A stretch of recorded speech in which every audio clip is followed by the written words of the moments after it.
Hi everyone, my name is Syed Ali Asghar. I am MSc Physics graduate from Karachi University and I'm currently working as a research assistant with Dr. Gibran Rashid at IBA.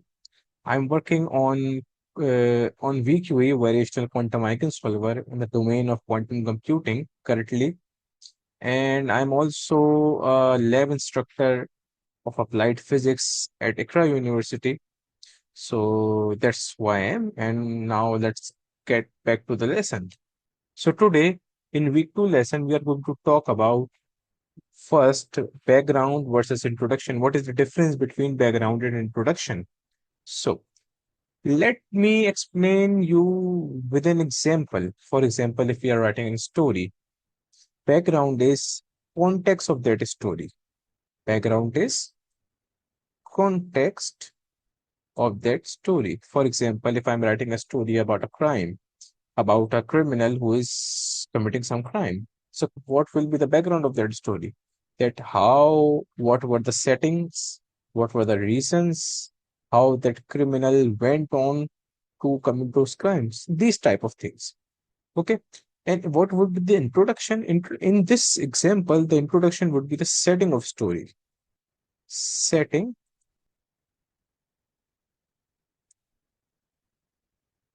story. Okay. After the context, after you have explained what leads to your story, then you have to introduce it. So that's a simple difference between background and introduction. But for this lesson we are only going to be focusing on the background section. Okay, so what is background? When you are writing a research paper, when you are curious enough and you have an idea, and you have a question, what first thing you do is to do a background research, because you're not, most probably you are not the only one to ask that question to find that research gap. So what you have to do, you have to do a background research. You have to do a background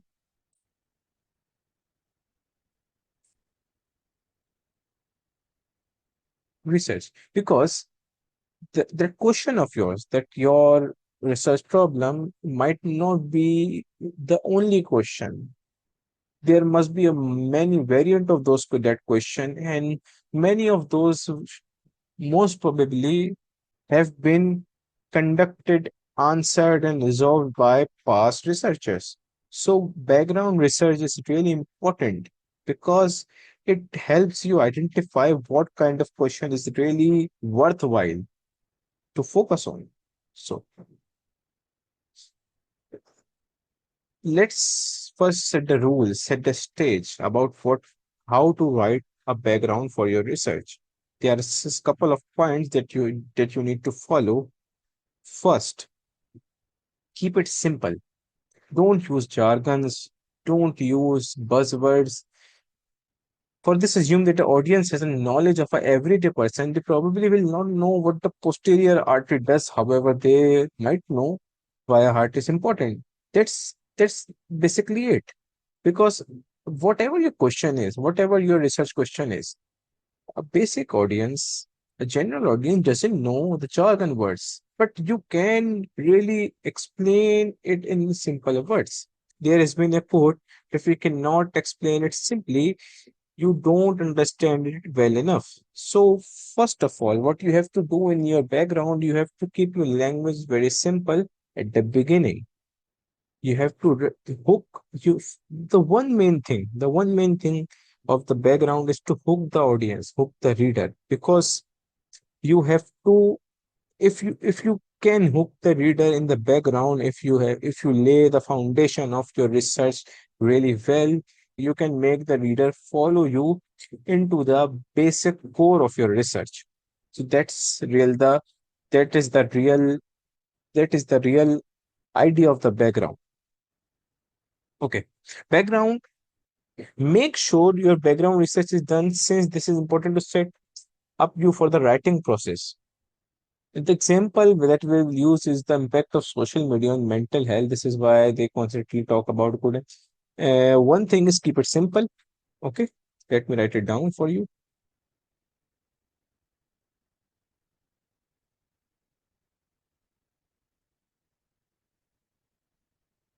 Keep it simple. Don't use many jargons or buzzwords. And then stay neutral.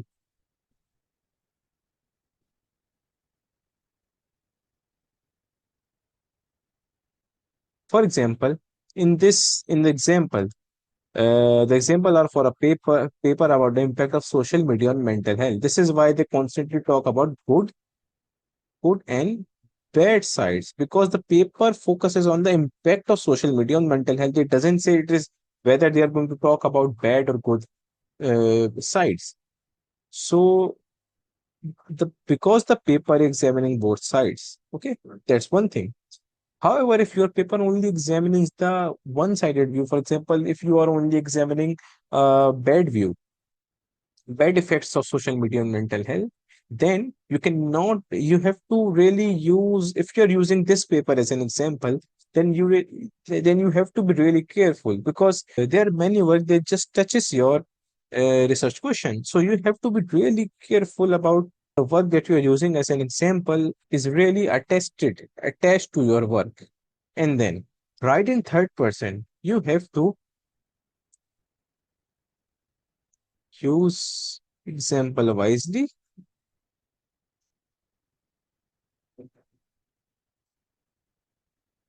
This is use example wisely, keep it simple, and then what you have to do, stay neutral. That language that you should be using should be really professional. One thing that you will learn while doing literature review is that what kind of language, what kind of tone the professionals use, what kind of tones the professional use, and what kind of uh, work they really cite. For example, if when you do literature review, one thing that you will come across that, for example, there is a work that is really close to the topic of the researcher, of the author. So how do they address that work? Do they ignore it? Do they just abandon their idea? Or how do they address, for example, if you are working on a mathematical theory, if you are working on a mathematical way and you find out that there is a paper published some years ago that is really close to your work. So what you have to do, you have to really uh, uh, reconstruct your question, your research purpose, your research question, your research problem according to that. So that is really main goal of background research. That's why it is important. So you could be up to date about what's had been done. So one thing that I faced personally while doing research is that when you do literature review, you gather a lot of uh, research papers. For example, if I'm doing a literature review, if I'm doing a background research on a certain topic, I downloaded 50 papers. Now it's really hard to keep track. For that, there are many software that you can use to arrange those papers. Okay, so you have to be organized with your resources. So you just don't you will get lost very easily if you don't organize your resources. That's one thing. Okay, step one, contextualize. This is about what has been done in past, what is currently happening, what is currently happening in the world, and what had been done in past. So one thing is present, and another thing is past work. Okay, these two things are main important things.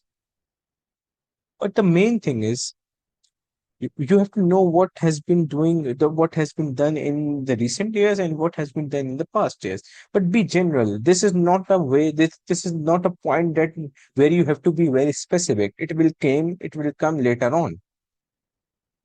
This is the point where you have to be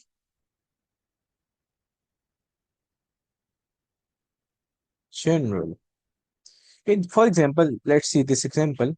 In recent years, the influence of social media on individual lives have has become a subject of growing concern, particularly in relation to mental health or outcomes. What what we witness in this example, that in one line, it just it just built a context of the research that the author is going to conduct. In simple words, it just said that in recent years, it encapsulated the past and present both. In recent years, the influence of social media on individual life have become a subject of growing concern. So this is what you have to do in first step. Don't go into details. Don't be so specific. Just be general and really build a foundational level. This is the hook. This is the real hook. If you can hook your, because you are not using specific words, you are not using jargons, you are not going to details, you are just using simple language. If you can hook your audience here in the first step, then the author will follow you to your research. That is the main point, to make someone follow to the conclusion, to the results that you have produced. But for that, you have to hook them from the start. So this simple this simple simple sentence, no details, no jargons, no difficulties, nothing that make the reader really afraid of what you are doing. Okay, so this can hook the reader. So let us rename this as hook. Okay. Now step two, identify your problem, your question. After that, once you have given a context, a general context about what you are going to research, what does it mean? State your problem.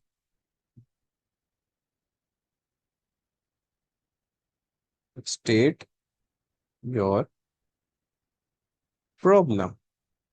And this is just in a general way, not very specific, not being very specific, because you will be specific when you will go into the introduction of your research. Okay, this is just this means you should define it and explain exactly what it is, and simply define it. Just in easy English, nothing more than that. Be simple and precise.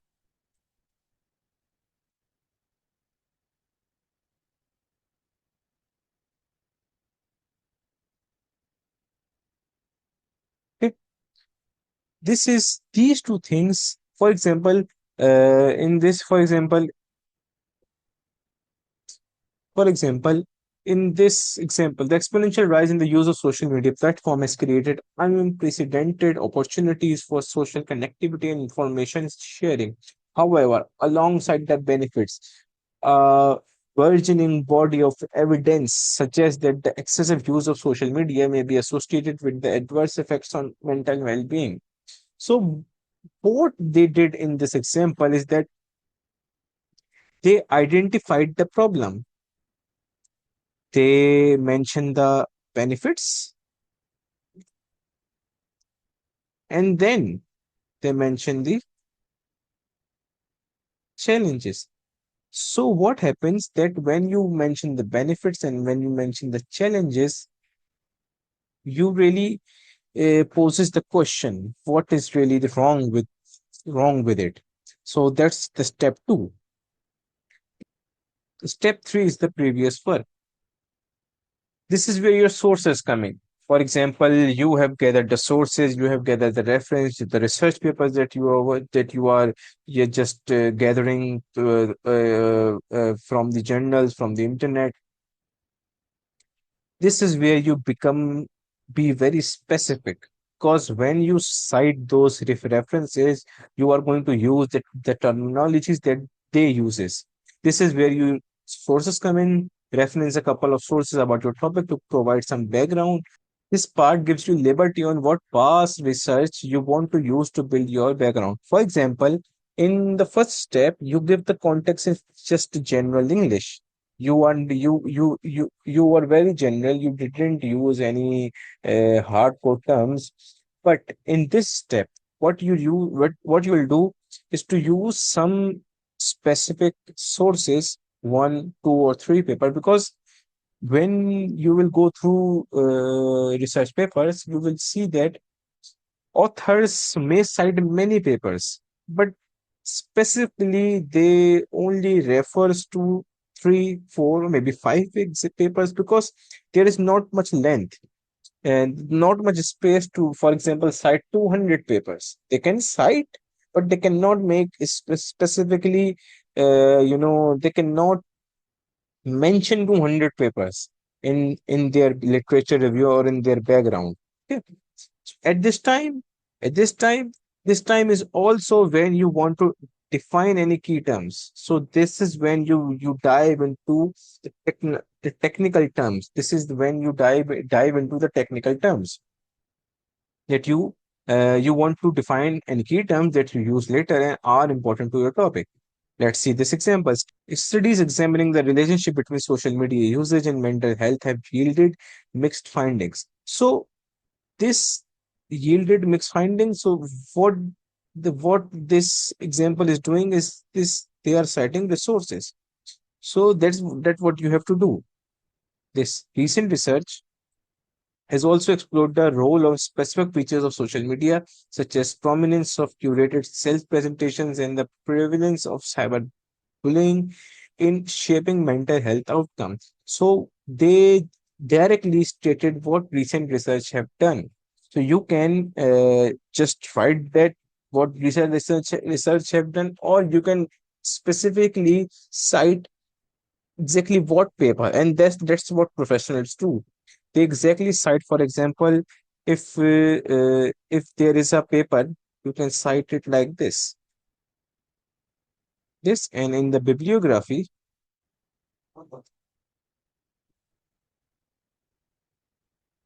you can mention that paper like this, and that, for example, role of the paper is titled as role of specific and whatever it can be by XXX author. Okay. So this kind of work you have to do in step three. Step four. Step four is where you answer the question. So what? Why anyone would care about the topic that you have selected? In this step, you really solidify the significance of your work. Why this research matters anyway? You have built a context, you have cited the resources, the references, but now you have identified the problem. But now, why would anyone care about this problem at all? So this is one of the most important part of your background. How you have a solid background setup. Explain why your research matters. This is the one thing. Why does it matter? Why everything you have cleared, your context, your problem, everything. But why do we care about it? So that's one thing. What do you want to achieve from this? This, for example, read this example. It would be clear that this research, for example, they have mentioned clearly this research aim to contribute to the existing literature by investigating how this research will contribute. So what are the aims? When you will define your goals, it will make your it will make your research very significant. Wow. Why it is important? Because this and this is our goal. So that's what you're going to do in step four. So this is just now this is just a overall example. You can go through it. Okay, you can go through it, and I'll just make a logical flow of what first is context. Okay, then identify problem,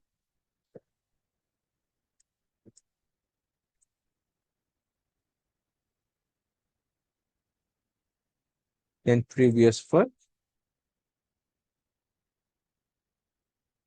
and then significance. Okay. So that's what we are going to do in this, in the when you are writing a background for your research, for your literature, for your research paper. This is what you are going to do. You provide a context in simple English. You identify the problem. You mention the previous work, you cite those work, you use references, and then you provide on the basis of these three, on the basis of this and this, you mention why your work is so significant. Why do we care about your work? Why do we care about your research? So that's the whole gist of writing the background about your research. Thank you.